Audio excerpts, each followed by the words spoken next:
Inilah kisah keajaiban jubah Nabi Muhammad SAW. Rasulullah pernah menerima hadiah berupa sebuah jubah dari seseorang. Setelah menerimanya, beliau meminta istrinya Sayyidah Aisyah untuk menyimpannya. Aisyah pun segera menyimpan jubah tersebut di dalam rumah. Tak lama kemudian, seseorang mengetuk pintu rumah Rasulullah. Ternyata yang datang adalah seorang pengemis yang meminta sedekah. Rasulullah pun bertanya kepada Aisyah, "Wahai Aisyah, apakah ada sesuatu yang bisa disedekahkan? Apakah ada gandum di rumah ini?" Aisyah menjawab, "Ya Rasulullah, bahkan sebutir gandum pun tidak ada di rumah ini." Mendengar hal itu, Rasulullah meminta Aisyah untuk menunjukkan jubah yang baru saja diberikan kepadanya. Setelah jubah itu dibawa, Rasulullah melipatnya dan menyerahkannya kepada pengemis tersebut sebagai sedekah. Pengemis itu sangat bahagia menerima jubah dari Rasulullah. Dengan penuh rasa bangga, ia pergi ke pasar dan berteriak, "Siapa yang ingin membeli jubah Rasulullah?" Orang-orang pun berkerumun menanyakan harga jubah yang penuh berkah itu. Para sahabat juga tertarik untuk memilikinya. Di antara mereka, ada seorang pria buta yang mendengar tentang jubah tersebut. Ia segera memerintahkan budaknya, "Pergilah ke pasar dan belilah jubah itu, berapapun harganya."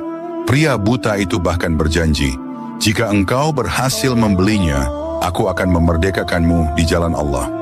Sang budak pun pergi ke pasar dan berkata kepada penjual jubah, "Majikanku ingin membeli jubah ini, berapapun harganya, aku akan membayarnya."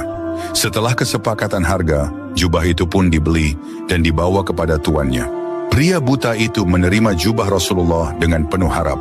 Ia mengusap-usapkan jubah tersebut ke matanya yang buta seraya berdoa, "Ya Allah, dengan kemuliaan Rasulullah dan keberkahan jubahnya, kembalikanlah penglihatanku." Subhanallah, seketika matanya kembali melihat, bahkan lebih terang daripada sebelumnya.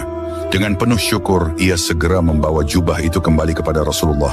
Setibanya di rumah Rasulullah, ia berkata, "Ya Rasulullah, penglihatanku telah kembali. Aku ingin mengembalikan jubah ini sebagai hadiah untukmu." Kemudian ia menceritakan bagaimana jubah itu berpindah tangan hingga akhirnya kembali kepada Rasulullah. Mendengar kisah tersebut, Rasulullah tersenyum hingga terlihat gigi gerahamnya. Beliau pun berkata kepada Aisyah, "Perhatikanlah jubah ini, wahai Aisyah. Ia telah mengkayakan seorang miskin, menyembuhkan orang yang buta, memerdekakan seorang budak, dan kini kembali lagi kepada kita." Kisah ini mengajarkan bahwa sedekah tidak akan mengurangi harta, justru membawa keberkahan yang luar biasa. Keikhlasan dalam memberi akan membuka pintu rezeki, menyembuhkan luka, dan mendatangkan keajaiban yang tidak terduga. Follow atau subscribe sekarang juga. Semoga Allah memudahkan jalanmu menuju surga.